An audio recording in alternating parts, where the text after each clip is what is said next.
ان اللہ وملائکتہ یصلون علی النبی یا ایہا الذین آمنوا صلوا علیہ وسلموا تسلیما الصلاۃ والسلام علیک یا سیدی یا رسول اللہ وعلی آلک واصحابک یا حبیب اللہ۔ آپ لوگ بھائی ادھر دیکھیں، آپ بیٹھ جائیں جلدی سے، وہیں بیٹھیں جلدی سے بھائی، آپ بھی بیٹھ جائیں، چپ کرانے والے چپ کر جائیں فٹافٹ۔ آپ بیٹھتے کیوں نہیں جان، کیا مسئلہ ہے آپ کا؟ نیچے بیٹھیں۔ اللہ آپ کو سلامت رکھے۔ او پیر تو میری طرح کے بڑے آتے جاتے رہتے ہیں، مسجد کے تقدس کا خیال فرمائیں بھائی، جلدی سے بیٹھیں۔ آپ کیوں نہیں بیٹھ رہے بیٹا؟ موبائل نیچے کریں جی، نیچے کریں۔ آپ موبائل اونچا کرتے ہیں تو جو پیچھے بیٹھے اسے تکلیف ہوتی۔ جلدی سے بیٹھو بھائی جان۔ او پیارے بھائی آپ بھی بیٹھ جائیں جی۔ او بیٹا او میری بھی منن گے، میرے نال بڑے اچھے تعلقات نے ہونا دے۔ اللہ آپ کو سلامت رکھے۔ بس یہ بٹھانے والے بھی بیٹھ جائیں جی، بس آپ جلدی بیٹھیں جی، آپ فیصلہ کرنے میں دیر کر رہے ہیں، 2-4 لوگ ہیں صرف آپ۔ اللہ آپ کو سلامت رکھے۔ نہیں آپ بیٹھ جائیں، زمین پہ بیٹھیں، زمین پہ جلدی سے۔ آپ سب لوگ میری طرف دیکھیں جی، جو تو موبائل چلانے والا ہے وہ موبائل کی طرف دیکھے، جو بیان سننے آیا ہے وہ میری طرف دیکھے۔ اس کو بند کرو بیٹا، اس کی لائٹ آنکھ، آپ ادھر متوجہ ہوں، آپ زمین پہ بیٹھے۔ شاباش شاباش، ٹھیک ہو گیا جی۔ اور بیٹا بیٹھ بھی جاؤ نا، آپ نے تو سارا 2-4 لوگ ہوتے ہیں ہر جگہ جو آگے کھڑے ہو جاتے ہیں اور سب کو پریشان کرتے ہیں۔ اب آپ لوگ میری طرف دیکھیں گے اور درود شریف پڑھیں گے بلند آواز سے، الصلاۃ والسلام علیک یا رسول اللہ وعلی آلک واصحابک یا حبیب اللہ، الصلاۃ والسلام علیک یا نبی اللہ وعلی آلک واصحابک یا سیدی یا رحمت للعالمین۔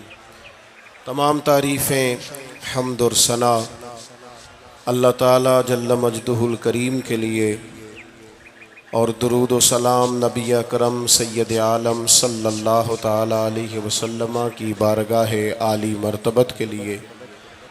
حمد و صلات کے بعد انتہائی عزت و تکریم کے لائق حضرات، علماء کرام، مشائخ اور سادات، انتہائی قابل صد احترام بزرگوں، دوستوں اور بھائیوں، محفل میلاد مصطفیٰ صلی اللہ تعالیٰ علیہ وسلم کے خوبصورت عنوان نے آج ہم سب کو یہاں جمع کیا ہے۔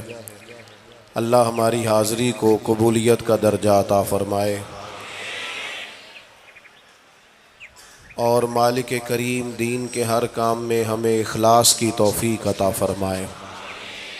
اللہ آپ کو سلامت رکھے۔ میری طرف دیکھو بیٹا، آپ موبائل چلانے آئے ہیں صرف، یہ کوئی سیاسی جلسہ تو نہیں ہے نا کہ آپ، یہ تو بڑے احترام کی ضرورت ہے پیارے بھائی۔ اللہ آپ کو برکت دے۔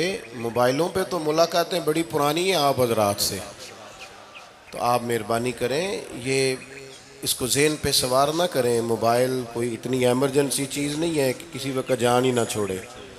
آپ اطمینان سے بیٹھیں، محبت سے بیٹھیں، اور جس قدر زیادہ ہو سکے مسجد کا اور محفل کا احترام کریں۔ قرآن مجید فرقان حمید کی ایک معروف آیہ کریمہ میں نے تلاوت کی ہے، جس میں اللہ تبارک و تعالیٰ نے نبی پاک علیہ السلام کے مقدس اخلاق کی تعریف فرمائی ہے۔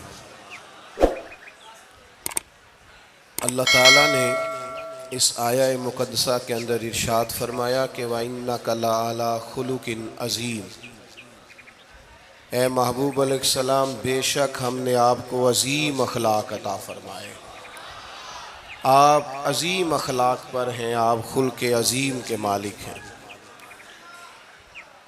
انسانی زندگی کے اندر کچھ چیزوں کی اور کچھ رویوں کی بڑی زیادہ ضرورت ہوتی ہے۔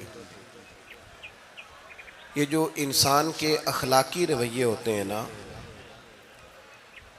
یہ بھی بڑی اہم ضرورت ہوتے ہیں انسانی زندگی کو گزارنے کے لیے۔ اگر رویوں میں اخلاق نہ ہو، لہجوں میں خوبصورتی نہ ہو، تو انسان کے لیے وقت گزارنا نہایت مشکل ہو جاتا ہے۔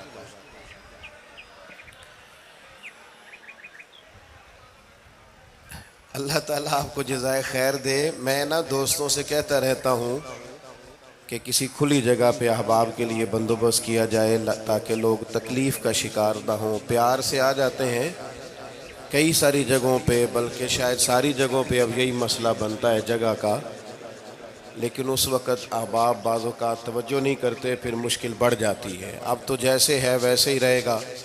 بھئی آپ بولیں تو نانا، آپ اتنا شور کریں گے تو میں بات کیسے کروں گا؟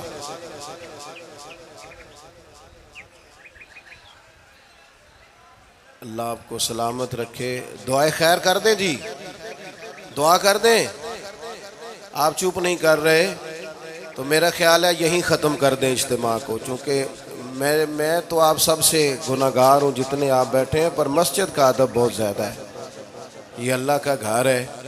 بیٹا آپ بیٹھ سکتے ہیں، ویسے مشکل نہیں کوئی بھی، لیکن اللہ جانے آپ کیوں نہیں بات سمجھنے کو تیار ہو رہے کہ آپ کے جو پیچھے لوگ ہیں وہ تکلیف میں، اور یہ تقریر بڑی مختصر سی ہونی ہے، آپ کو زیادہ تھکنا نہیں پڑے گا انشاءاللہ۔ چند ایک باتیں ہیں، مجھے تو بزرگ بٹھا رہے تھے، لیکن میرا اصرار یہ ہوتا ہے کہ ایک بندہ بھی ہمارا انتظار نہ کرے، جو آئے ہیں وہ بات سنیں جلدی سے، اور لوگ اپنے اپنے معاملات میں بعد میں مصروف ہو جائیں۔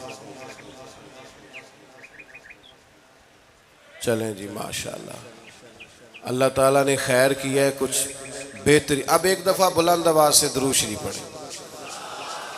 الصلاۃ والسلام علیک یا رسول اللہ وعلی آلک واصحابک یا حبیب اللہ، الصلاۃ والسلام علیک یا نبی اللہ وعلی آلک واصحابک یا نور اللہ۔ عزیز دوستو، میں یہ عرض کر رہا تھا کہ اللہ تعالیٰ نے نبی پاک علیہ السلام کے اخلاق کی تعریف کی ہے۔ ہمارے زمانے میں یہ رویہ ہو گیا ہے کہ اگر اخلاق کی، کردار کی کوئی بھی بات کی جاتی ہے تو لوگ سمجھتے ہیں شاید یہ ایک بیٹا آپ دو لوگ رہ گئے ہیں، یہاں تو آپ بیٹھ جائیں، پیچھے آپ کے سب اشارے دے رہے ہیں، آپ مہربانی کریں نا یار۔ میں نے تو کبھی اتنا ٹائم ہی نہیں لگایا جلسہ سیدھا کرنے میں، یہاں تو بڑی مشکل ہو گئی۔ اللہ آپ کو برکت دے، آپ تو بڑے پیارے لوگ ہیں، آئے سارے پیار سے ہیں، پر وہ پیار میں جیتنا چاہ رہے ہیں ایک دوسرے سے، حالانکہ پیار میں جو مزہ ہارنے کا ہے نا، جتن جتن تے ہر کوئی کھیڈے تو ہارن کھیڈ فقیرہ، جتن دا مول کوڈی پیندائی ہارن دا مول ہیرا۔ اس میں تو قربانی دینی چاہیے، ایک دوسرے پر اثار کرنا چاہیے، کہنا چاہیے یار آپ بیٹھ جائیں میں ذرا پیچھے چلا جاتا ہوں۔ یہ تو دینی ماحول ہے، اس میں تو اثار کی ضرورت۔ آپ یہ دیکھ لیں یہ صلاح الدین ایوبی کا تعلق بھلا کس چیز سے تھا؟ غوث اعظم کے مدرسے سے۔ حضور غوث اعظم کے مریدوں کی جماعت اس کے ساتھ شامل تھی۔ کون لوگ تھے جنہوں نے مدارس سے فیض پایا؟ رازی اور غزالی، حضور غوث اعظم، خواجہ اجمیر، یہ سب لوگ مدارس کے لوگ ہیں۔ کمزوریاں ہیں، غلطیاں ہیں، بہت ساری چیزوں کی اصلاح کی ضرورت ہے، لیکن یہ دین کا بہت بڑا قلعہ ہوتا ہے مدرسہ، لیکن اس کی مخالفت کی جاتی ہے۔ مجھے بتائیے، اگر مدرسوں میں کمزوریاں ہیں تو کالجوں یونیورسٹیوں میں نہیں ہیں؟ ہم نے کبھی مخالفت کیا بند کر دو سارے؟ لیکن لوگوں کا جب خیال آتا ہے، جب ہمارے ایک سابقہ وزیر صاحب تھے، سر راہ کسی دعوت میں میری ان سے ملاقات ہو گئی تو انہوں نے کہا مدرسوں کا کردار کیا ہے آج کے ماحول میں؟ میں نے انہیں کہا کہ مختلف کورسز آپ کراتے ہیں نا، تو اس کے لیے پھر مختلف ویکنسیز ہوتی ہیں، جہاں بچوں کو مدرسے کا کورس کرایا جاتا ہے تو استاد بننا ہوتا ہے، اس نے خطیب بننا ہوتا ہے، مسجد کی ڈیوٹی کرنی ہوتی ہے۔ میں نے کہا بالکل کوئی حکومت سرپرستی نہیں کرتی، لیکن اللہ کا فضل ہے۔ کبھی آپ نے کوئی مسجد سنی ہے جس میں جمعے والے دن مولوی نہ ملا ہو جمعہ پڑھانے کے لیے؟ کبھی آپ کو رمضان میں ایسی مسجد ملی ہے جس میں قرآن مجید سنانے کے لیے حافظ نہ ملا ہو؟ یہ ہو سکتا ہے کسی حافظ کو مسجد نہ ملے۔ تو مدارس کے ذمے جو کام تھا مدارس نے جم کے کیا ہے اور ڈٹ کے کیا اللہ کے فضل سے۔ اور مدارس کے لوگوں کو بھی کمزور نہیں پڑنا چاہیے، کبھی کسی وزیر مشیر مالدار کے روب میں نہیں آنا چاہیے، قطعاً نہیں۔ کیوں؟ کہ یہ وہ عظیم لوگ ہیں رسول اللہ صلی اللہ علیہ وسلم کے دین کے غلام، کہ ابھی ایک لفظ نہیں پڑھا ہوتا الف با تا سا، پہلے دن گھر سے نکلتے ہیں تو حضور فرماتے ہیں اللہ کے فرشتے ان کے پیروں کے نیچے پر بچھا بھی دیتے ہیں۔ پہلے دن اتنا بڑا اعزاز ملتا ہے۔ تو حضور کی محبت کا تقاضا ہے دین کا کوئی کام کیا جائے۔ ایک خاتون مسجد نبوی شریف میں جھاڑو دیتی تھی، پر کوئی کام تو کرتی تھی نا۔ اور کس مسجد میں؟ جہاں 70,000 فرشتے صبح آتے ہیں، 70 شام آتے ہیں۔ اس مسجد میں وہ خاتون جھاڑو دیتی تھی، بخاری ہے۔ جب ان کا انتقال ہو گیا، صحابہ نے سوچا کہ حضور کو تکلیف ہوگی، بغیر بتائے جنازہ پڑھ دیا۔ حضور صبح تشریف لائے، تازی قبر دیکھی، اور محبوب وہ ہیں جو فرش پہ کھڑے ہو کے عرش کی خبریں دیتے ہیں۔ نبی پاک علیہ الصلوۃ والسلام نے فرمایا کہ مجھے اطلاع کیوں نہیں دی اس کے انتقال کی؟ یہ کرم دیکھو، کوئی ڈیوٹی تو کرتی تھی نا یار، پر خلوص سے، پر پیار سے، پر اللہ کو راضی کرنے کے لیے، پر درد دل سے۔ اور دین کی ڈیوٹیاں کرنے والے دوستو سنو، حضور صبح آئے، قبر کو دیکھ کر فرمایا مجھے کیوں نہیں بتایا؟ یا رسول اللہ آپ کو تکلیف دینا مناسب نہ جانا؟ تو قبر پہ کھڑے ہو کے حضور نے فرمایا صف بناؤ، میں دوبارہ جنازہ پڑھاؤں گا۔ صف بناؤ، میں دوبارہ جنازہ پڑھاؤں گا۔ کوئی ڈیوٹی تو۔ تیسرا تقاضا حضور کی محبت کا، سمجھو میں بس بڑی جلدی بات سمیٹنے لگا ہوں۔ حضور کی امت سے پیار کرو، یہ نبی پاک کی محبت کا تقاضا ہے۔ حضور اس بندے سے بڑے راضی ہوتے ہیں جو حضور کی امت سے پیار کرتا ہے۔ آپ کو پتہ ہے حضرت جبریل امین علیہ السلام نے معراج کی رات حضور علیہ الصلوۃ والسلام سے عرض کی تھی کہ اللہ کی بارگاہ میں عرض کیجئے گا میری بھی ڈیوٹی لگ جائے آپ کی امت کے ساتھ محبت کرنے پر۔ تو یہ کیوں کہا تھا انہوں نے؟ علماء نے لکھا اس لیے کہا تھا کہ حضرت جبریل بھی جانتے ہیں کہ حضور کی امت سے محبت کی بات کی جائے نا تو نبی پاک راضی ہوتے ہیں۔ امت سے پیار کرو گے نا، امت سے۔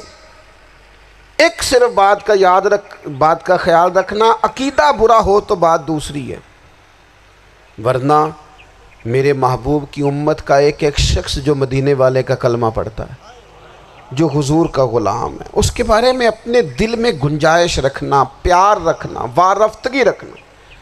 اور دوستو یہاں لوگ کس طرح گروہوں کو، جماعتوں کو سپورٹ کرتے ہیں۔ نبی پاک نے اس امت کی کثرت پر فخر بیان کیا، اور حضور فرمانے لگے 120 صفیں جنتیوں کی ہوں گی، قیامت میں 80 صفیں صرف میری امت کی ہوں گی۔ میں کثرت امت پر فخر کروں گا۔ ان لوگوں سے پیار کرنا ہے، ان کے دکھ درد کو سمجھنا ہے۔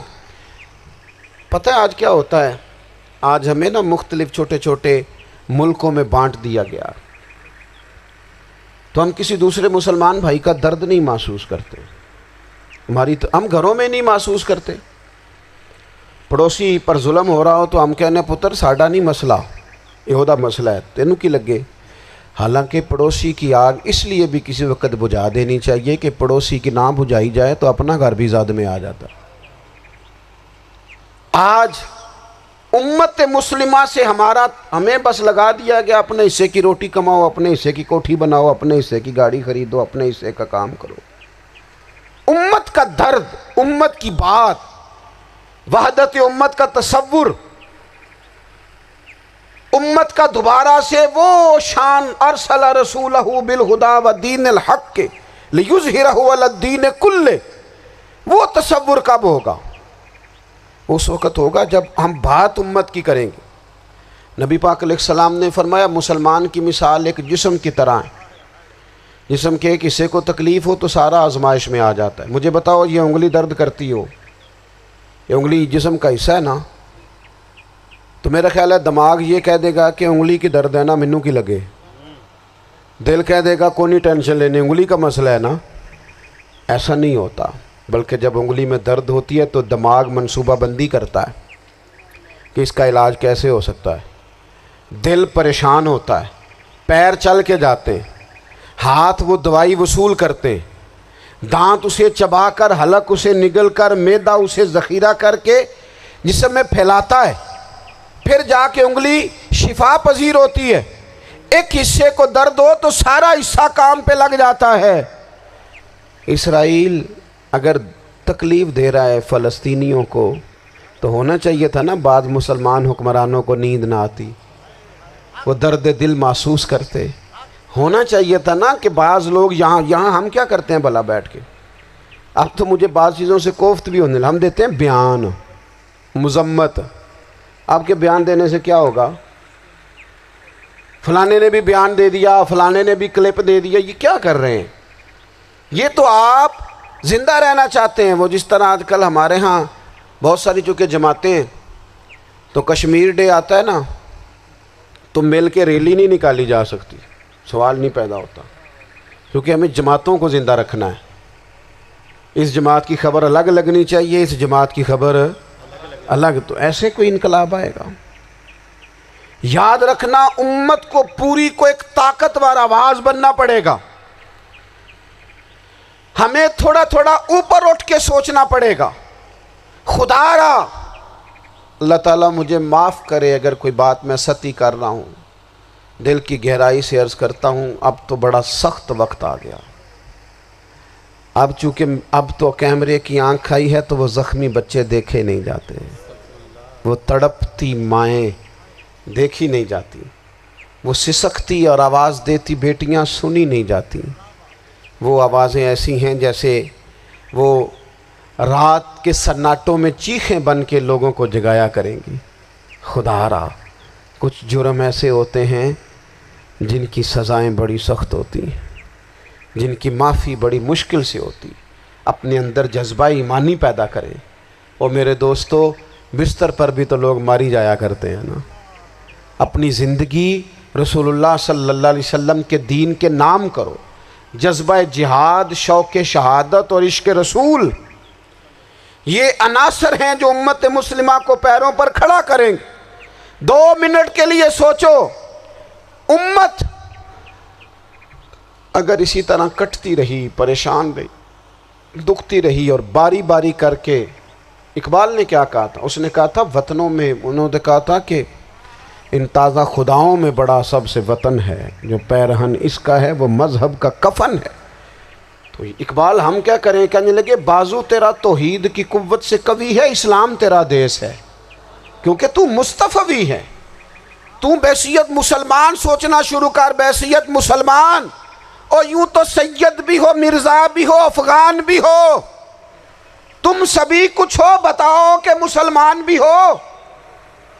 تمہارے اندر کہیں سے کوئی مومن بھی بولتا ہے کہ نہیں؟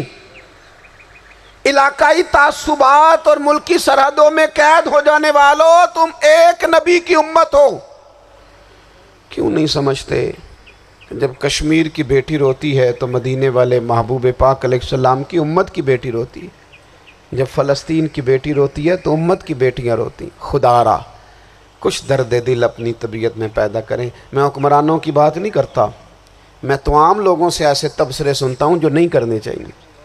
اور نہیں جی نہیں، دوسرا رخ بھی دیکھو. عام آدمی اٹھ کے، عام لوگ بھی یہ خطرناک سوچیں اور ان سے خوفناک نتائج برآمد ہوں گے.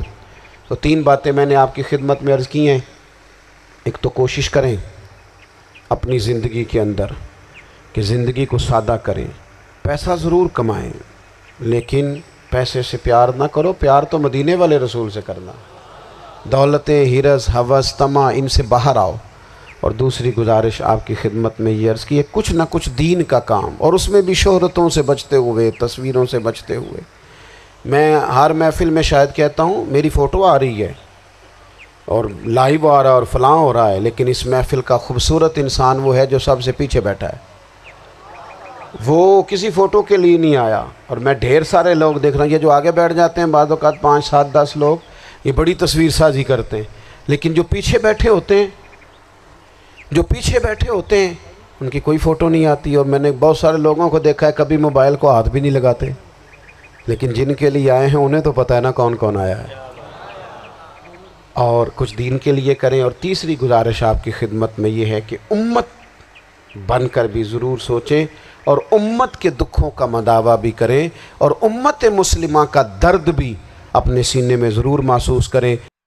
بہرحال آمدام برسر مطلب ہمارے ہاں لوگ سمجھتے ہیں کہ اخلاق کی بات کی جائے تو شاید یہ بڑا عام سا سادہ سا کوئی عنوان ہے.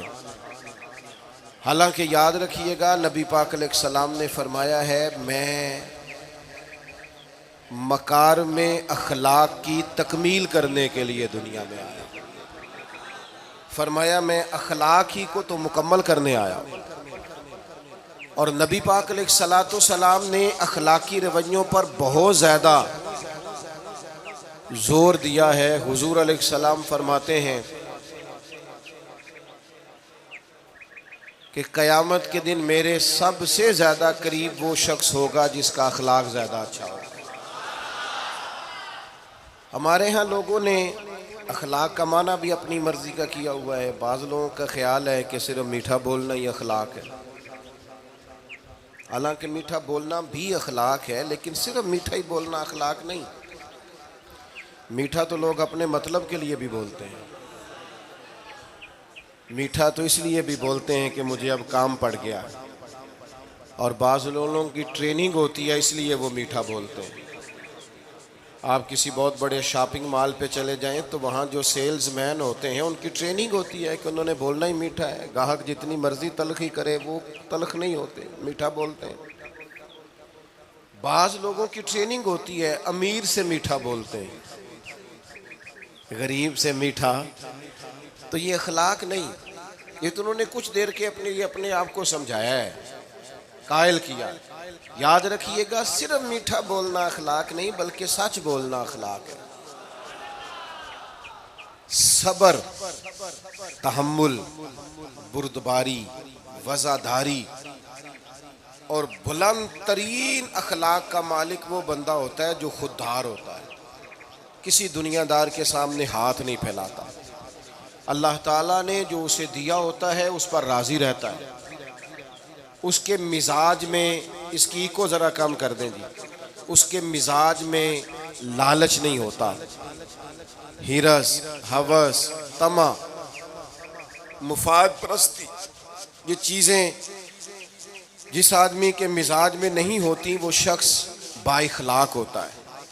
اور بندے میں مروت ہو، وفاداری ہو، خلوص ہو، للہیت ہو تو بندہ با اخلاق ہے. میرے دوستو، جس طرح ہم اپنا مکان محنت کر کے تعمیر کرتے ہیں اور تھوڑا سا بھی درزی اگر کپڑے میں فرق پیدا کر دیتا ہے تو ہمارے لیے مشکل ہوتا ہے پہننا. ہم محنت کر کے تعمیر کرتے ہیں لباس کی، ہم اپنے لیے تعمیر کرتے ہیں چیزوں کو کہ بالکل ٹھیک اور پرفیکٹ چیزیں ہونی چاہیے. اسی طرح ہمیں اپنے کردار کو بھی تعمیر کرنا پڑتا ہے، اس پر ہمیں محنت کرنی پڑتی ہے. جس چیز پر بھی محنت کی جاتی ہے وہ قیمتی ہو جاتی ہے. جب ہم تھوڑی محنت اپنے اخلاق پر بھی کریں گے نا، اپنے رویوں پر بھی کریں گے تو اس میں بھی بہتری آ جائے.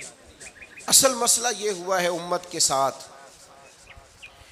کہ ہم نے یہ سمجھنا شروع کر دیا ہے آج کے دور میں کہ شاید لوگ صرف تقریر ہی سنیں گے، شاید لوگ صرف تصویر ہی دیکھیں گے، شاید لوگ صرف ہمارا آنا جانا، دبدبا، استقبال، پروٹوکول دیکھیں گے. حالانکہ یاد رکھنا سب سے زیادہ جو چیز تبلیغ کرتی ہے وہ انسان کا کردار ہوتا ہے، وہ اس کا اخلاق ہوتا ہے. بہت سارے بزرگ تو ایسے جو تقریریں کرتے ہی نہیں تھے. اعلیٰ حضرت بریلوی رحمۃ اللہ علیہ تو کبھی کبھار کوئی گفتگو کرتے تھے، تقریر ہوتی نہیں تھی، لیکن ان کے کردار کی خوشبو ایسی تھی جو پاس بیٹھتا تھا درد والا ہو جاتا تھا، جو قریب رہتا تھا اس میں خلوص آ جاتا تھا. آپ جو اٹھتے بیٹھتے چلتے پھرتے کہتے ہیں اسی سے پتہ چل جاتا ہے کردار کس طرح کا ہے. اس کے لیے آپ کو، اور ویسے بھی امام راضی رحمۃ اللہ علیہ سے کسی نے کہا تھا با اخلاق کون ہوتا ہے؟ فرمایا جسے نیکیاں کرنے میں تکلف نہ کرنا پڑے. نیکی بڑی آسانی سے اس سے سرزد ہو جائے وہ بندہ اخلاق والا ہوتا ہے. آسانی سے نیکی کر لے، مشکل درپیش نہ ہو، بندہ با اخلاق ہوتا ہے. جب جب ہمارا اخلاق اور کردار اور لب و لہجہ اور اٹھنا بیٹھنا، آپ بڑی تعریفیں کریں گھر جا کے کہ میرے استاد بڑے قابل ہیں، آپ کہیں میں بہت عالی شان پیر صاحب کا مرید ہوں، کیا بات، لیکن خدا نہ کرے بیوی کو گالی دیں، تو وہ اسی وقت کہہ دے گی یہ سکھایا تجھے تیرے پیر صاحب نے، یہ استاد صاحب سے سبق پڑھ کے آیا، یہ اس تنظیم کا آدمی ہے۔ وہ کبھی قبول نہیں کرے گی آپ کے استاد کو، آپ کے پیر صاحب کو، آپ کی تنظیم کو، کہے گی پتہ ہے مجھے کس پانی میں یہ سکھاتے ہیں تمہیں۔ جب تک اخلاقی رویہ بدل نہیں جاتا، آپ کہیں میں بڑی محافل کراتا ہوں، میں بہت بڑا آدمی ہوں اور میں بڑے دینی کام کرتا ہوں اور میں اپنے اوپر لیبل رکھتا ہوں، لیکن آپ کا دوستوں کے ساتھ اٹھنے بیٹھنے میں حلال حرام کی تمیز میں ہی کوئی خیال نہ ہو تو کوئی نہیں مانے گا آپ کی بات۔ ہمارے ہاں سنت شریعت کا بھی ہم نے اپنی مرضی کا نام رکھ لیا ہے نا۔ میں نے الحمدللہ زندگی میں داڑھی نہیں کٹوائی، مجھے کبھی خط بھی نہیں کرانا پڑا، شروع سے رکھی ہے، اور امامہ تو اب ایسے محسوس ہوتا ہے طبیعت کا حصہ بن گیا ہے۔ یہ عظیم سنتیں ہیں رسول پاک کی۔ میری طرح کے ایسے لوگ بھی پہن لیں جو بالکل خوبصورت نہیں ہوتے تو داڑھی پگڑی سے وہ بھی کبھی کبھی اچھے لگنے لگ جاتے ہیں، لیکن صرف داڑھی اور پگڑی حضور کی سنت نہیں۔ یہ بھی آپ نے سچ غور کرنا ہے اس پر بھی۔ صرف دین کا لباس پہننا ہی حضور کا طریقہ نہیں، اخلاق اور کردار کو سمجھیں۔ حضور کی جو سنت سب سے پہلے لوگوں میں معروف ہوئی تھی، جس سے تعارف ہوا تھا، وہ تو صادق اور امین ہونا ہے۔ او بھائی سچ بولنا بھی تو حضور کی سنت ہے نا، دیانتدار رہنا بھی تو نبی پاک کا طریقہ ہے نا۔ آپ صرف ایک مخصوص لباس پہن لیں فقط اور باقی چیزوں سے آپ آزاد ہو جائیں گے، ہو سکتا۔ میں اکثر کہتا ہوں کہ مسواک لے کر دانت صاف کرنا بھی حضور کی سنت ہے اور دل صاف رکھنا بھی حضور کی سنت ہے۔ صرف مسواک والی سنت پہ غور ہے، ترمذی میں حدیث ہے، حضور علیہ السلام نے فرمایا اے انس ہے میرے بیٹے، تم سے ہو سکے تو صبح اس حال میں کرنا کہ تمہارے دل میں کسی کا بغض نہ ہو، اور حضور فرمانے لگے یہ میری سنت ہے۔ صبح اٹھتے ہی پہلے دل کو ٹٹولنا، اس میں کسی کے لیے عداوت نہ۔ اخلاقی رویوں پر توجہ دینے کی ضرورت۔ ہم میں سے نا بہت سارے لوگوں کی شان ہوتی ہے، پیر صاحب کی، علامہ صاحب کی، استاد ہوں، میں ٹیچر ہوں، میں پڑھا لکھا ہوں، میں مالدار ہوں، میں گھر کا بڑا ہوں۔ ہم خود بخود اپنی کوئی نہ کوئی شان بنا لیتے ہیں۔ کوئی آپ کی کسی نسبت سے عزت کرے تو اچھی بات، ہم خود بخود اپنی کوئی شان بنا لیتے ہیں، پھر ہم عزت کا مطالبہ کرتے ہیں۔ نتیجہ کیا نکلتا ہے؟ نتیجہ یہ نکلتا ہے جہاں ہمیں احترام کرنا چاہیے وہاں بھی ہم احترام کر نہیں پاتے۔ اور میرے دوستو یاد رکھو، سیدہ عائشہ صدیقہ رضی اللہ تعالیٰ عنہ فرماتی ہیں نبی پاک علیہ السلام جتنی دیر گھر رہتے تھے نا، گھر کا کوئی نہ کوئی کام ہی کرتے رہتے تھے۔ کوئی حرج والی بات ہے اگر آپ ہر مطلب گھر میں جا کے بیٹھ کے اتنا لمبا سفر طے کر کے آئے لیکن اندر جا کے بیٹھتے ہی کہا پانی کا گلاس لاؤ، بھئی آپ بھی تو لے سکتے ہیں، کوئی حرج والی بات ہے؟ یہ باتیں کرنے کرانے کی ہیں کہ خود سے کام کر لینا سنت ہے؟ آپ نے 2 منٹ لگائے ہیں اور آپ نے کسی پر روب ڈال کے آپ فارغ ہو گئے۔ اخلاقی رویوں میں سب سے زیادہ ضروری تو دوسرے کا احساس کرنا ہوتا ہے۔ اخلاقی رویوں میں سب سے زیادہ حاجت تو دوسرے کی تکلیف اور شدت کا احساس کرنے کی ہوتی۔ میرے صاحب فرمایا کرتے تھے 10 منٹ کیوں انتظار کراتے ہو لوگوں کو؟ تم نے ممبر پہ کہا تھا میں 2:15 بجے جماعت کراؤں گا، 2:16 کیسے ہوئے؟ تمہیں اس کا پاس ہونا چاہیے تھا، تمہیں خیال ہونا چاہیے تھا کسی شخص کو کسی وجہ سے کوئی تکلیف، کوئی کسی اذیت کا شکار کیوں ہو، کوئی پریشان۔ میں اب تو الحمدللہ آپ اتنی بڑی تعداد میں آ گئے کہ جگہ آپ کے لیے مشکل ہو گئی، ورنہ شروع میں جب میں محافل کا ٹائم دیتا تھا تو میں وقت پہ چلا جاتا تھا۔ اگر کسی سے کہا ہے نا کہ 6 بجے آئیں گے تو 6 بجے چلے گئے، وہ کئی والی گھر والے پوچھتے سن تسی آ بھی گئے ہو، تو میں کہندا سی سانو تسی ویلے ہیں سمجھ لو۔ ہمارا مزاج نہیں ہے نا جی، بلکہ ایک تقریب میں مجھے دعوت دی گئی تو اس پہ لکھا تھا 6 بجے، تو میں وہاں پہنچا تو میزبان بھی نہیں آئے تھے۔ مجھے بتائیں شادی کا کارڈ سارا خاندان بیٹھ کے لکھتا ہے نا، روانگی برات 1 بجے، 1 بجے جاتی ہے برات، مشترکہ جھوٹ بولا سارے خاندان نے۔ یہ رونے کی بات ہے، ہنسنے کی تھوڑی ہے۔ مسلمان اور جھوٹ بولے، مشترکہ طور پہ کہا یہ جھوٹ ہے۔ محفل ہوگی بعد از نماز عشاء، تو ختم کب ہوگی یہ بھی تو بتائیں۔ آپ نے قوم کو تو ایک شخص کا بتایا تھا کہ فلاں صاحب خطاب کریں گے، یہ مقامی، قومی، عالمی شہرت یافتہ، یہ کہاں سے آ گئے؟ کیوں تکلیف دی گئی؟ بلکہ ہم نے تو منصوبہ بندی کی ہے کہ لوگ ہمارے جلسوں میں نہ آئیں۔ ستائے اتنا ہے، ایک جگہ پہ میں حاضر تھا تو 1:30 بجے مجھے مائک دے رہے تھے، اب تو میں جاتا نہیں ہوں، رات کو چھوڑ دیا ہے۔ 1 بجے رات کو مائک دے رہے ہیں تو نقیب بیچارہ رٹی رٹائی بات کر رہا ہے، کہتا ہے بلا تاخیر۔ میں نے کہا ابھی بھی بلا تاخیر ہے، کر لو تھوڑی تاخیر۔ خدا کے بندو ختم کرو، آدھے گھنٹے میں مسئلے کی سمجھ آ جاتی ہے، ایک پیغام دو، بات ختم ہو گئی۔ اتنا الجھاؤ اور اتنا بات کو کھینچنے کا معنی کیا؟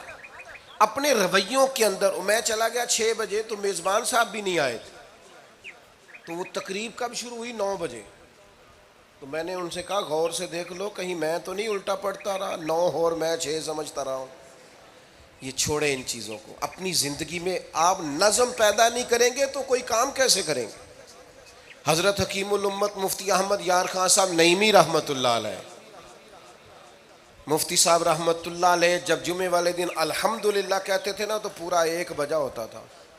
لوگ گھڑی کو کہتے تھے تو غلط ہو سکتی ہے، پر مفتی صاحب پورے ٹائم پہ الحمدللہ کہتے ہیں۔ بلکہ ان کے بارے میں معروف ہے کہ وہاں ایک ذمہ دار تھا، بھینسوں کا دودھ دھوتے ہیں نا دیہاتی لوگ، تو عصر کی اذان سے 5 منٹ پہلے مفتی صاحب مسجد تشریف لے جاتے۔ یہ اخلاق ہے، یہ آپ کا رویہ ہے، یہ آپ کا انداز ہے۔ عصر کی اذان سے 5 منٹ پہلے جاتے تھے، جا کے وضو بنانا پڑے تو سنت ادا کر کے بروقت نماز میں شامل ہو جائیں۔ تو مفتی صاحب گزر جاتے تو وہ ذمہ دار اپنے بیٹے سے کہتا کہ اب آپ نا بچے کو چھوڑیں بھینس کے نیچے تاکہ ہم بھینسوں کا دودھ دھوئیں۔ تو ایک دن وہ بیٹا کہنے لگا ابا جی ابھی تو یہ سورج کھڑا ہے، عصر کا ٹائم کہاں ہوا ہے؟ تو کہنے لگا تو چھڑ دے کٹا، مفتی صاحب لنگ گئے نہیں، ٹائم ہو گیا ہے۔ یہ ہمارے بزرگوں نے ہمیں رویے سکھائے۔ آپ نظم والے ہوں، اخلاق والے ہوں، سچائی والے ہوں، دیانت داری والے ہوں، دوسروں کا خیال رکھیں، کسی کو تکلیف نہ ہو ہماری وجہ سے۔ پتہ ہے رسول پاک صلی اللہ علیہ وسلم کی بارگاہ میں آ کے عرض کیا گیا یا رسول اللہ یہ ہمارے امام صاحب بہت لمبی نماز پڑھاتے ہیں، صحیح حدیث میں موجود ہے۔ نماز ہی پڑھاتے تھے نا، قرآن ہی پڑھتے ہوں گے نا، کتنا اعزاز والا کام ہے۔ یا رسول اللہ یہ بہت لمبی نماز پڑھاتے ہیں۔ اللہ کے محبوب علیہ السلام نے بلا لیا، اور لفظ پتہ کیا ہے؟ حضور فرمانے لگے میں لوگوں کو دین کے قریب کرتا ہوں، آپ دور کرتے ہیں۔ فرمایا جب بھی نماز پڑھائیں معتدل پڑھائیں۔ اور خود حضور کا عمل کیا ہے؟ حضور فرماتے ہیں جب میں نماز میں کھڑا ہوتا ہوں تو میرا دل کرتا ہے میں لمبی نماز پڑھاؤں۔ ہمارا جب کسی شے کو دل کرے تو ہم چھوڑتے ہیں، میرا دل کرتا ہے میں لمبی نماز پڑھاؤں۔ لیکن حضور فرماتے ہیں پھر پیچھے سے کسی بچے کے رونے کی آواز آتی ہے، میں سوچتا ہوں اس کی ماں پریشان ہوگی، میں نماز مختصر کر دیتا ہوں۔ اور میرے بھائیوں نماز میں بھی لوگوں کا احساس، ہماری طبیعت ہی نہیں رہی۔ کوئی آدمی ہارن دے رہا پیچھے سے اور سامنے گاڑی میں 2 بندے کھڑے، گاڑی مین روڈ پہ کھڑے کر کے باتیں کر رہے ہیں، اور وہ ہارن بجا رہا ہے تو کہتے ہیں ٹھہر جا، آگ بجھانی ہے جا کے۔ ایک تو آپ نے اتنا ظلم کیا کہ آپ نے روڈ بند کیا، اور دوسرا اخلاقی رویہ یہ ہے، اور میرے بھائی یہ بھی بد اخلاقی ہے کہ آپ اپنا موٹر سائیکل مین روڈ پہ کھڑے کر کے دکان پہ چلے جائیں، لوگوں کو تکلیف میں ڈالیں گے۔ اسلام اس کی اجازت نہیں دیتا۔ رستوں کے نشان مٹانے والے کو نبی پاک نے تنبیہ فرمائی، کسی کو تکلیف ہو، اذیت ہو، اور بعض لوگ سمجھتے ہیں کہ میں نے پریشر میں رکھی ہوئی ہے دنیا، ڈرتے ہیں لوگ مجھ سے۔ جو ڈر کے عزت کرتا ہے وہ خوف کھاتا ہے، اور جو محبت سے تجھے سلوٹ کرتا ہے وہ تیرا احترام کرتا ہے۔ بعض لوگ کسی کے شر سے بچنے کے لیے بھی اسے سلام کرتے ہیں، وہ عزت نہیں ہوتی، وہ عزت نہیں ہوتی کہ یہ تو رٹا ڈال دے گا۔ اپنے اخلاقی رویے ہمیں اللہ کے محبوب سے سیکھنے، حضور سے خیرات لینی ہے، اخلاق اسما۔ ہم نے اپنے آپ کو سمجھنا ہے ہم نے اپنے مزاجوں میں تبدیلی پیدا کرنی ہے، بالخصوص بزرگوں کے معاملے میں، بڑوں کے معاملے میں۔ جیسے جیسے انسان ضعیف ہوتا جاتا ہے نا، حساس ہوتا جاتا ہے، اسے باتیں تکلیف دینے لگتی ہیں۔ وہ ایک بوڑھی اماں ایک دفعہ مجھے کہنے لگی کہ آپ میرے بچوں سے کہہ دیں خرچہ پامیں تھوڑا دین کرن، میرے نال بولن صحیح کرن۔ وہ جب اپنی بیویوں کے سامنے میرے ساتھ تھوڑا والیوم اونچا کر کے بات کرتے ہیں آواز کا، تو مجھے تکلیف ہوتی ہے۔ اپنا رویہ، لہجہ، اس پر غور ہو، جوانی میں ہی تو برداشت کرنا ہوتا ہے۔ اپنے مزاج کو کبھی بکھرنے اور ٹوٹنے نہ دیں۔ اور سب سے زیادہ بندے کا پتہ ہی تب چلتا ہے جب کوئی اسے پورا غصہ دلائے، جو پھر کنٹرول کرے، وہی تو کمال آدمی ہوتا ہے۔ آ کے کہا گیا تھا نا نبی پاک علیہ السلام کو کہ یا رسول اللہ وہ معاذ اللہ ان لفظوں کے ساتھ طعنہ و تشنیع کرتے ہیں، نقل کفر، کفر نہ باشد۔ تو حضور فرمانے لگے وہ پتہ نہیں کس کی باتیں کرتے ہیں، مجھے تو اللہ نے محمد بنا کے بھیجا ہے، میں تو محمد ہوں، اور محمد ہوتا ہی وہ ہے جس کی تعریفیں ہوں۔ وہ پتہ نہیں کس کی باتیں کر رہے ہیں، چھوڑو، وہ پتہ نہیں اس کی بات کر رہے ہوں گے جس کا وہ معاذ اللہ نام بگاڑتے ہیں۔ میرے عزیز، تھوڑا سا برداشت، اور آپ جملوں سے غور کریں، کسی کے لہجے سے غور کریں کہ وہ بندہ کہیں تکلیف میں تو نہیں، آزمائش میں تو نہیں۔ میں پہلے مختصر تقریر کرنا چاہ رہا تھا، اب آپ لوگوں نے اور مختصر کرا دیا مجھ سے، تو میں بس بات کو سمیٹنے لگا ہوں، آپ غور فرمائیں گے۔ ایک دن نبی پاک علیہ السلام نے سید عائشہ صدیقہ رضی اللہ تعالیٰ عنہ سے فرمایا، حضور فرمانے لگے عائشہ جب آپ مجھ سے خوش ہوتی ہیں تب بھی مجھے پتہ چل جاتا ہے، اور جب آپ کے دل میں کوئی بات ہوتی ہے تب بھی پتہ چل جاتا ہے۔ تو سیدہ پاک عرض کرنے لگی حضور مجھے میری ماں روئے، میں اور آپ سے ناراض۔ تو کریم فرمانے لگے بتاؤں پھر؟ یا رسول اللہ فرمائیے۔ حضور فرمانے لگے عائشہ آپ کبھی کبھی قسم اٹھاتی ہیں؟ یا رسول اللہ اٹھاتی ہوں۔ فرمایا جب آپ خوش ہوتی ہیں تو کہتی ہیں مجھے رب محمد کی قسم، اور جب دل میں کوئی بات ہوتی ہے پھر کہتی ہو جناب ابراہیم خلیل کے رب کی قسم، پھر حضرت ابراہیم کی نسبت سے قسم اٹھاتی ہو۔ تو جناب عائشہ کہتی ہیں حضور کی بات سن کے جو میرا حال تھا میں بتا نہیں سکتی۔ یا رسول اللہ آپ اتنا خیال کرتے ہیں؟ یہاں تک خیال فرماتے ہیں کوئی کیا بول رہا ہے؟ کہتی میں نے فوراً عرض کی کہ یا رسول اللہ مجھے رب محمد کی قسم ہو، میری زبان سے نام ہی جاتا ہے، میرے دل میں آپ ہر وقت موجود رہتے ہیں۔ دل میں آپ احساس پیدا کریں گے، آپ تھوڑا سا غور کریں گے، آپ کسی کی تکلیف کے بارے میں حساس ہوں گے۔ میرے بھائی پتہ کیا ہوتا ہے، 2 منٹ کا غصہ ہوتا ہے ہمارا، اور کئی دفعہ عمر بھر کا پچھتاوا چھوڑ جاتا ہے۔ ہمیں احساس ہوتا ہے ہم سے غلطی ہو گئی، ہمیں خیال ہوتا ہے کہ یہ لفظ مجھے کہنے نہیں چاہیے تھے، پر ہم سے سرزد ہو جاتے۔ میں ذاتی طور پہ آپ سے ایک بات عرض کروں، یہ میں ابھی آیا ہوں نا تو دوست پکڑتے ہیں، دوڑتے ہیں، خیر اب فرق بھی ہے پکڑنے والے میں، پہلے دعا لینے والے ہوتے تھے، اب سارے فوٹو لینے والے ہوتے ہیں، یہ بھی مسئلہ ہے۔ اور بعض لوگوں کو فوٹو چاہیے ہوتی ہے، باقی جو ہوتا ہے ہو جائے، اس سے غرض نہیں ہوتی۔ میں نے بہت ساری جگہوں پہ جانا چھوڑ دیا ہے، اس کی وجہ یہ ہے کہ میری وجہ سے لوگوں کو تکلیف ہوتی ہے۔ اب میں یہاں موجود ہوں، یہاں سے مجھے آگے بڑھنا ہے، اب جہاں مجھے آگے جانا ہے وہ مجھے اس بات کی اجازت نہیں دے رہی چیز جہاں مجھے پہنچنا ہے کہ میں رکوں اور ایک ایک آدمی سے ملوں۔ جہاں ہمیں کہیں اور جانا ہوتا ہے وہ یہ تو پوچھتے ہی نہیں کہ آپ نکلے ہیں کہ نہیں نکلے، وہ تو کہتے ہیں کتنے پہنچے ہو۔ اب اتنی گنجائش نہیں ہوتی، لوگ آ رہے ہوتے ہیں۔ میں داتا صاحب رحمۃ اللہ علیہ چلا گیا حاضری دینے کے لیے، اس قدر دوڑ دھوپ ہوئی، لوگ اس طرح بھاگے، ظاہر ہے کچھ قرآن مجید پڑھ رہے ہوں گے، کچھ عبادت کر رہے ہوں گے۔ کئی دنوں تک میری طبیعت پہ بوجھ بنا رہا کہ تیری وجہ سے لوگوں کو تکلیف، بہت ساری جگہوں پہ نہیں جاتا، سائڈ پہ ہو جاتا ہوں۔ کیوں؟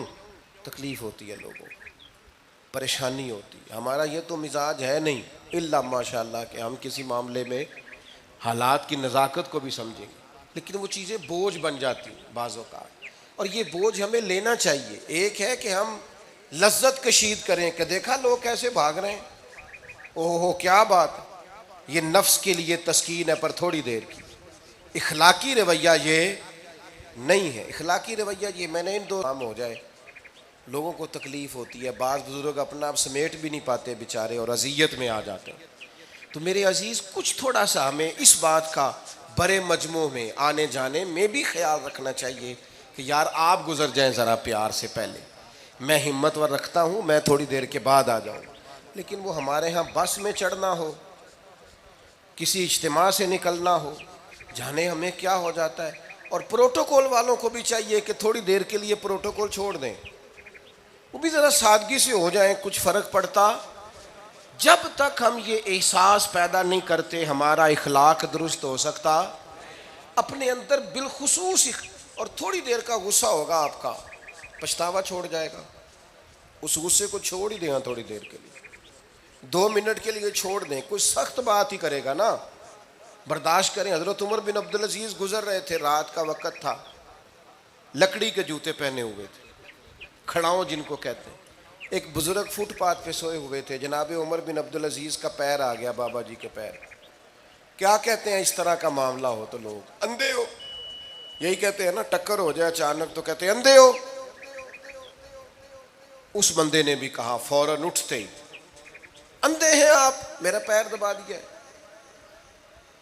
بڑا سخت موقع ہے، بادشاہ وقت، امیر المومنین اور امت کے صالحین کے امام حضرت عمر بن عبدالعزیز اندھے ہیں، تو یہی موقع ہے، یہاں تو آپ اینٹ کا جواب پتھر سے دے لیں، یہاں پھر آپ ذرا چپ کر جائیں اور اس کوڑے گھونٹ کو 1 منٹ کے لیے پی کے دیکھیں، پھر اس کی شفا کتنی ہے۔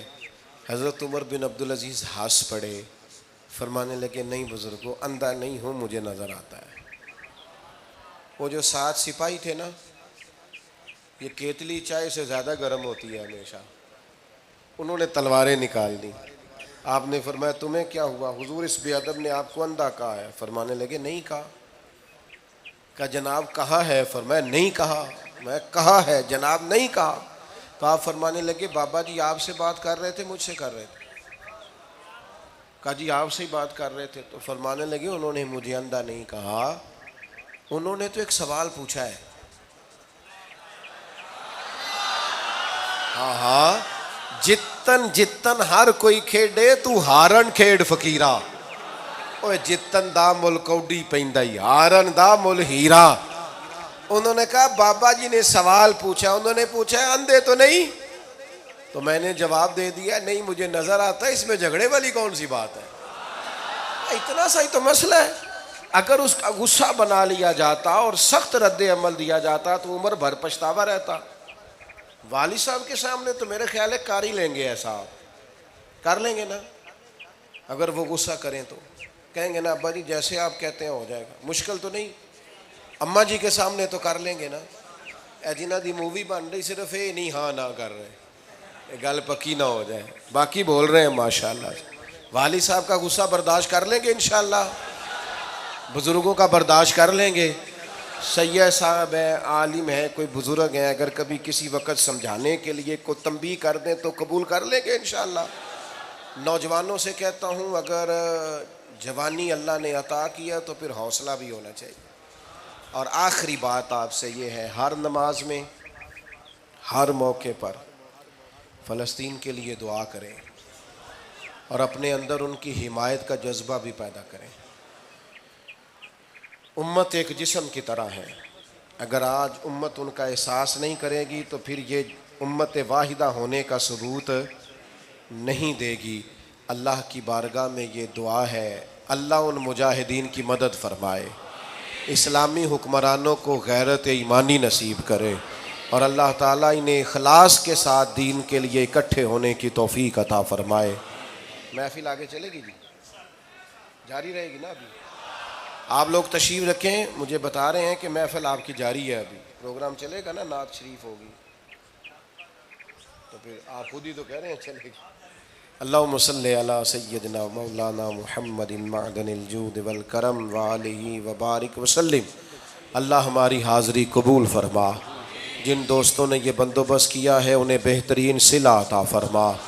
اللہ تعالیٰ امت کی خیر فرما، پاکستان پر فضل فرما، اپنی رحمتوں سے ہم سب کو مالا مال فرما، بیماروں کو شفا عطا فرما، مقروضوں کو قرض کے بوجھ سے رہائی نصیب فرما، تنگ دستوں کو وسعت عطا فرما. اللہ عالم اسلام کے حق میں رحمت والے فیصلے فرما. فلسطین کے مجبوروں کی مدد فرما. صہیونی طاقتوں کو نیست و نابود فرما. اللہ تعالیٰ دنیا ہو یا آخرت ہو ہماری پردہ پوشی فرما. ہمارے حال پہ رحم فرما، ہم سے درگزر فرما. علم نافع عمل صالح کی توفیق عطا فرما. سجدوں کا ذوق اور عبادتوں کا شوق عطا فرما. تلاوتوں کی لذت عطا فرما. اپنی رحمت اور اپنا فضل نصیب فرما. رب اغفر وارحم وانت خیر الراحمین. وصلی اللہ تعالی علی حبیبہ سیدنا و مولانا محمد. اللہم صلی علی سیدنا و مولانا محمد بقدر حسنہ و جمالہ و جودہ و نوالہ و صحبہ و آلہ. اللہم صلی علی سیدنا و مولانا محمد معدن الجود والکرم و آلہ و صحبہ و بارک وسلم. یا ارحم الراحمین، یا ارحم الراحمین، یا قاضی الحاجات، یا مجیب الدعوات، یا حلال المشکلات، یا دافع البلیات، یا مسبب الاسباب، یا قاضی الحاجات، یا رحمان یا اللہ، یا کریم یا اللہ، یا ستار یا اللہ، یا غفار یا اللہ، یا کریم یا اللہ، یا عزیز یا اللہ، یا ستار یا اللہ. اے ہمارے پروردگار، 10 سال پورے ہو گئے خدا بندہ، ایک چھوٹا سا پیغام تھا، تو نے فضل فرما دیا. اے اللہ، ہم پلٹ کر جب دیکھتے ہیں تو 1% بھی ہم اس قابل نہیں کہ تیرے دین کی کوئی بات کر سکیں، کوئی پیغام دے سکے. اللہ، کئی سالوں سے یہ دوست صبح کی نیند چھوڑ کے یہاں حاضر ہوتے رہے، مائیں، بہنیں، بچیاں، بوڑھے، بچے. اے اللہ، بندوبست کرنے والے سب سے پہلے آتے رہے. خدا بندہ، تیرے قرآن مجید کو پڑھا ہے، ہم کمزور تھے، بس تیری دی ہوئی توفیق سے پڑھا ہے. خدا بندہ، ان میں سے ایک بات بھی تجھے پسند آئی ہے تو ہمیں معاف فرما دے، ہم سے درگزر فرما، ہمارے حال پہ رحمت فرما. رمضان آیا تھا، پھر بیت رہا ہے. اللہ، ہماری کمزوریاں، ہماری کوتاہیاں پھر ایک دفعہ پیش نظر ہیں. اے عرش و فرش کے مالک، برے ضرور ہیں، کمزور ضرور ہیں، گناہگار ضرور ہیں، پر تو ہمارے دلوں کے حال جانتا ہے. ہم تیرے غدار نہیں ہیں. اے اللہ، ہم صحیح ہونا چاہتے ہیں، ہماری نیتیں بھی ٹھیک ہیں، ارادے بھی ٹھیک ہیں، عمل میں کمزوری ہے. ہم پر ایک رحمت کی نظر کر دے، ہم پر ایک رحمت کی نظر کر دے. اے مالک کریم، ایک نظر کرم سے دیکھ تو صحیح. یہاں غریب بھی بیٹھے ہیں، بوڑھے بھی بیٹھے ہیں، مجبور بھی بیٹھے ہیں، کئی رو رو کے تیری بارگاہ میں فریاد کرنے والے بیٹھے ہیں. اے اللہ، بھول ضرور جاتے ہیں پر بندے تو تیرے ہیں، بھٹک ضرور جاتے ہیں پر غلام تو تیرے محبوب کے ہیں. ہمارے حال پہ رحمت فرما. اللہ، ہمیں معاف فرما دے. اللہ، ہم سے حساب نہ پوچھیو. اللہ، ہمیں بغیر حساب معاف فرما دے. اللہ، ہمیں بغیر حساب کے معاف فرما دے. اللہ، ہم سے درگزر کرنا. جب قیامت کے دن ازل کا بازار لگے، اللہ ہم سے درگزر فرمانا، ہماری پردہ پوشی فرمانا. اگر ہمیں عزت دی ہے تو عزتوں پہ دوام دینا. اللہ، ہمیں ذلتوں سے محفوظ رکھنا. عرش و فرش کے مالک، میں تو نے بہت ساری نعمتیں نہ بغیر مانگنے کے دی ہیں. ہم کمزور تھے، تو نے صحت دی. ہم کمزور تھے، تو نے اولاد کی نعمت دی.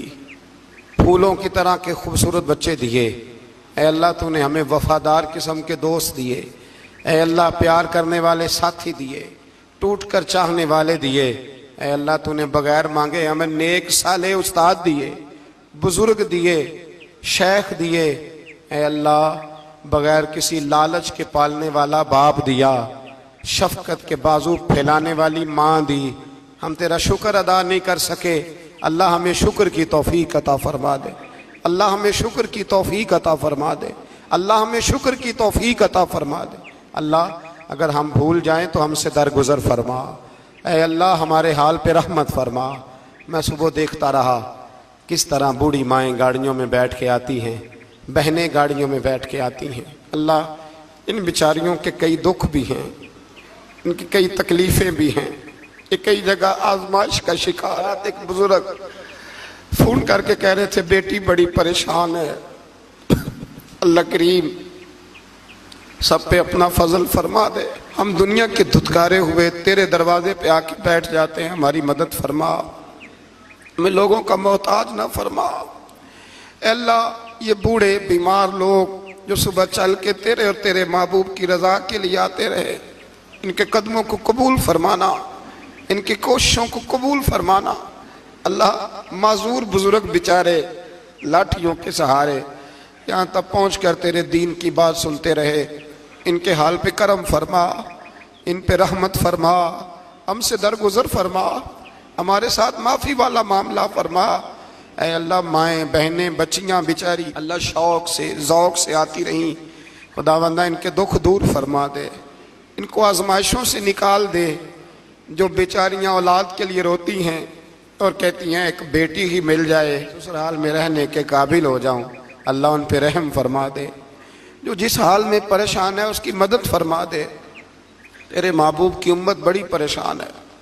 اے اللہ ختم قرآن کا موقع ہے، رمضان کی جاتی ہوئی گھڑیاں ہیں، اے اللہ پوری دنیا میں رسول اللہ کے غلاموں کا خون بہہ رہا ہے۔ اے اللہ اتنی بڑی دنیا میں برما کے مجبوروں کو رہنے کو جگہ نہیں مل رہی، سالوں بیت گئے، کشمیر کی بچیاں روتی ہیں، اللہ فلسطین کی مائیں پکارتی ہیں، پاکستان کی سڑکوں پہ روز خون بہتا ہے۔ ہم نے بڑی بڑی کوشش کر کے بڑے بڑے لوگوں کے وعدوں پہ اعتبار کیا، اے اللہ اب تو ہماری مدد فرما، ہماری مدد فرما، غریبوں کی مدد فرما، یتیموں کی مدد فرما۔ اے اللہ جو سڑکوں پہ جھونپڑیوں میں ہیں ان کی مدد فرما، اے اللہ جو بیچارے چھابڑی فروش ہیں ان کی مدد فرما، جہاں جوان بچیاں ہیں ان کی مدد فرما۔